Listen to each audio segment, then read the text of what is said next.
Yes, just like that. This will be more than enough to assassinate Varka.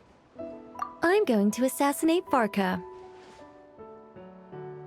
I need ideas for assassinating the Grand Master. I went over this with Alice a long while ago. She stands with me, and has even offered several ideas on how I might take him out. Of all her suggestions, this one seemed the most promising. Bring a full cart of Mondstadt's newest dandelion wine all the way here, and then, before Varka's very eyes, tip the entire cart over the cliff.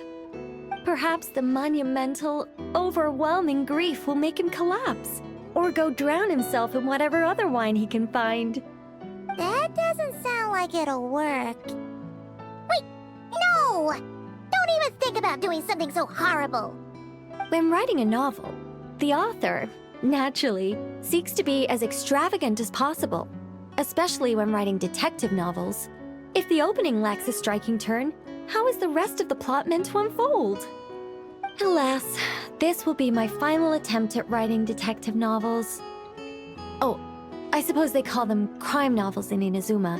In any case, they all tell of crime. There's hardly a meaningful distinction. I also discussed it with Barbie, but our novel writing sessions always evolve into crime planning sessions. Methods of crime and puzzles of deduction. We have explored plenty of those, yet the plot would not advance. The Angel Killer case. Try as they might, the culprit remained elusive. The desperate detective rushed into the crowd, then shouted the revered names of the 4 great rulers at the sky. Whoosh! Pitter-patter. Boom! Detective and murderer reduced to ash. What kind of writing is that? Doesn't that leave no room for deduction at all? Of course there is. It was only through painstaking deduction that the detective finally discovered the names of the 4 great rulers, learning also that shouting them at the sky would inevitably reduce one to ash. My point exactly.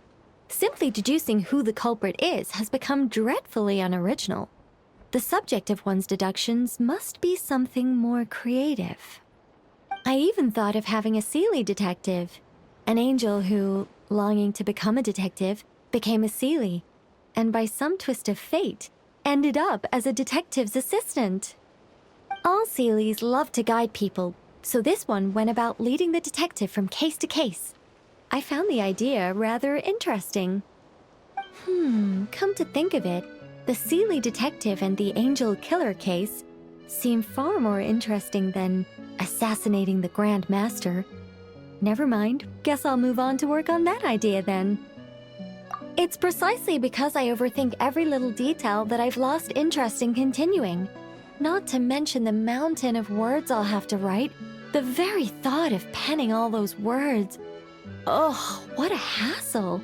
And I can't even get a ghostwriter for this one. I'll just work on the Angel Killer case instead. But how might the detective deduce the truth? Perhaps he could have a conveniently informative dream.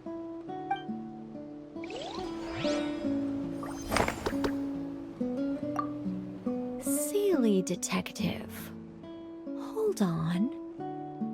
Why not have the Seelie guide that detective to assassinate the Grand Master instead?